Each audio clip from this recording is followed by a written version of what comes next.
like with more people online than ever before, I think clients are demanding that personalization and demanding that that value that they get from their CRM communications. So I mean, I think those the main things we've kind of seen, that this switch towards focusing on first-party data, CRM being the main channel for that, but being able to use that customer data to really add value, to be able to cross-sell and upsell, and moving away that focus from acquisition somewhat,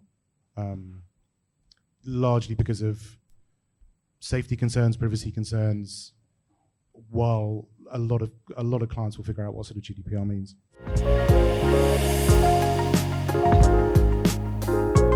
So for us, the things that we're really focusing on is, as I just said, retaining those customers that we acquired and keeping those customers that had shopped with us coming back. It's not the same for all markets, but for our kind of bigger markets like the UK, that's really the main focus. And there's a few different ways that we're working on that and doing that. One of them is through improving conversions by personalization, as everyone's been saying, but what we're really focusing on is that on-site to off-site journey and how we can connect what a customer is seeing off-site to what they're seeing on-site, and what data that they're giving us, we are making sure that we're using that to personalize those communications, both on-site and off-site, and giving that kind of seamless journey. We're a scale-up, so acquisition will always be paramount for us. I mean, we're never going to be in a position where, as a scale-up, we stop acquiring. However, the volatility of this year and how things are going next year, I think it's kind of good business sense to ensure that you've got kind of retention, well defended.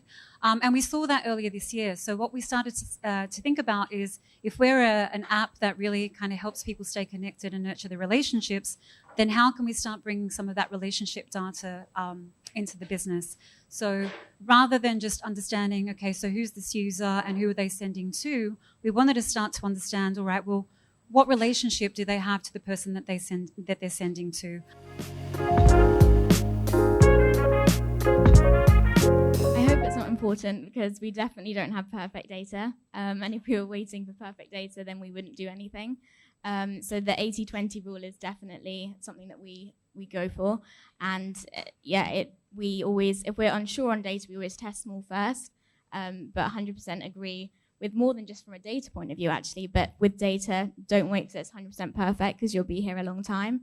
And we kind of live by that with our marketing as well. Don't wait to be 100% perfect. Start, get it live, and then you start optimizing it and you start testing it. It's never going to be 100% perfect when you start at the beginning. So I suppose the quick answer to the question is no, we wouldn't say take everything in, because I think, more than anything, that has commercial implications in terms of, storing the data and what are you going to do with the data and all that kind of side of things. But I think if you're clear in terms of what you want to hit and the objectives you're trying to achieve, then you almost kind of work backwards from that and you say, how does the data do that? And what data do we need to be able to hit that? And more often than not, that's not going to be taking 100% of your data in and getting 100% customer, a single view across all your customers. Clients are expecting it. And I think that there are stats sort of saying, like, if they don't get it, 40%. There was a personalization report last year that was saying sort of, if clients don't feel they're known and they're not getting the personalization they want, then kind of like 40% are willing to look elsewhere. And I think that's just going to be key going forward. It's if customers are willing to give up their data, whether that's an email address or whatever that might be, they're expecting something in return. And that's where the personalization comes in. I think people expect you to kind of treat them in a personalized way.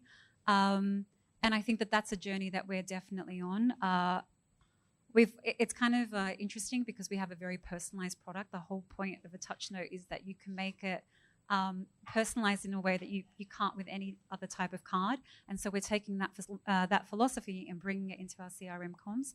I'm a big believer that, you get consumers they're busy. They don't really care about lots of marketing, so if it's not personalized and if it doesn't speak to them one-to-one, it's kind of like you're really trying to cut through the noise. It's when we are being super personalized, and we've used Optimove for a number of years, and they've helped us create so many different segments of our customers.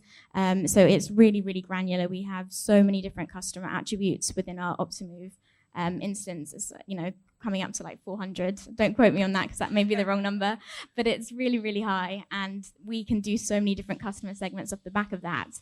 And we know that the more attributes that we layer in, the higher the response rate tends to be on that customer segment. So we do have a real mixture, and we do use that personalized approach, but every now and then we do tend to try something different that's maybe not what the data's saying. So it's good to test both. Yeah, working with the team, I do think that having a tool that's really user-friendly helps, and that everyone can access and get used to. And for example, in Optimove, there's the Customer Explorer tool, which is very, very user-friendly, very simple. So anyone can create a target group, and off the back of it.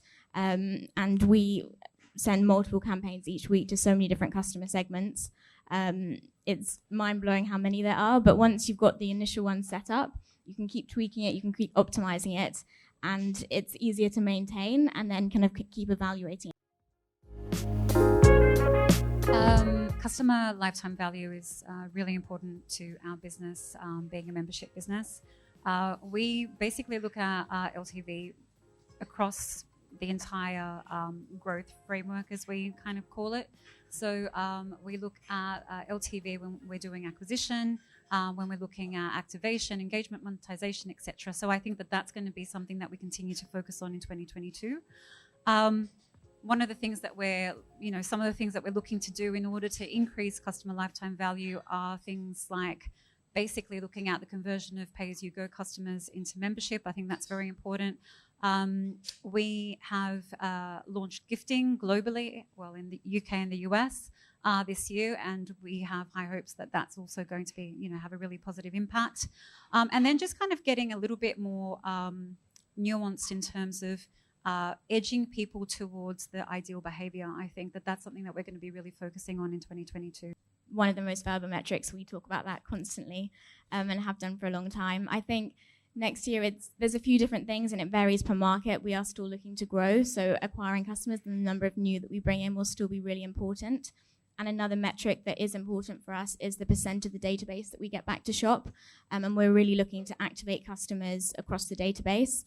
And then the third one is lifetime value, and that's always important to us, and we're always looking to increase that year over year, and doing that through a number of ways. And very similar to Joanna, we do a lot of reports around if a customer buys certain products, does that lead to the best lifetime value?